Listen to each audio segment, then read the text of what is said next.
디스크는 몸을 지탱하는 기둥이자 자율신경을 통제하고 또 몸의 내장을 보호하는 중요한 기관입니다. 그런데 잘못된 자세와 생활 습관으로 인해 척추 변형과 디스크 질환은 중년뿐 아니라 최근에는 10대 청소년들에게까지 흔한 질병이 됐습니다.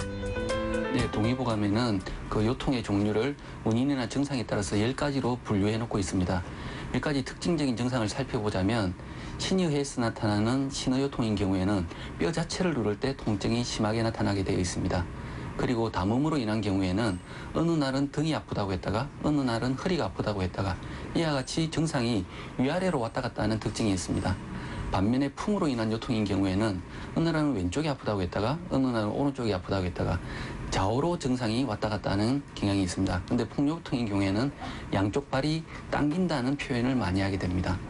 그리고 무거운 것을 들거나 어디서 떨어지거나 부딪히거나 맞아서 어혈이 생겨서 온 어혈요통의 경우에는 낮에는 증상이 가볍다가 밤에는 증상이 심해지는 특징이 있습니다.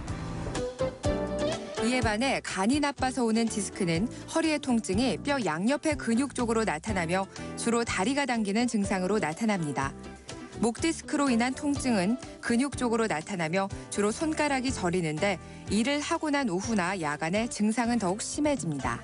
예, 앞서 이렇게 여러 가지 원인을 말했지만 결국 허리라는 것은 그 뼈와 그 뼈를 붙들고 있는 근육의 문제에 의해서 요통이 생기게 됩니다.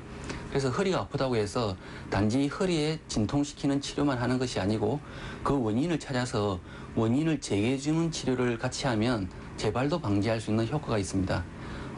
간이 문제가 되어서 생긴 경우에는 간을 보호하는 침과 간을 보호하는 약침, 간을 보호하는 처방 이렇게 쓰게 되는데 응곡곡천이라는 혈자리를 보여서 간에 혈을 길러준다든지 소부행간이라는 혈자리를 이용해서 간에 열을 내려준다는 그런 치료를 하게 됩니다.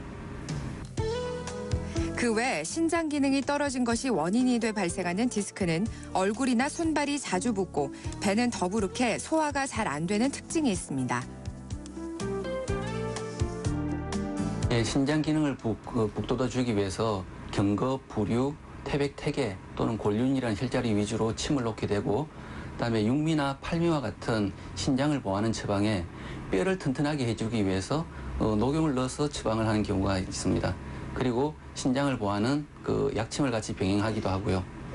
그리고 부항의 경우에는 보통 부항도 허리가 아프다고 해서 허리에 부항을 하거나 아니면 허리에 아픈 부위에 피를 빼거나 많이 하는데 그것도 좋지만 무릎 뒤에 위중이라는 혈자리가 있는데 그 혈자리에 방해를 해줌으로 해서 등 전체에 혈액순환을 원활하게 해주는 효과가 있어서 모든 요통에 두루 응용해 볼 수 있습니다. 평소 디스크 관리는 올바른 자세가 가장 중요합니다. 바르지 못한 자세는 근육에 무리를 가해 근육을 상하게 하고 다시 간을 상하게 하는 악순환을 반복하기 때문인데요. 디스크의 한방 치료법에 대해 알아본 시간 건강 365였습니다.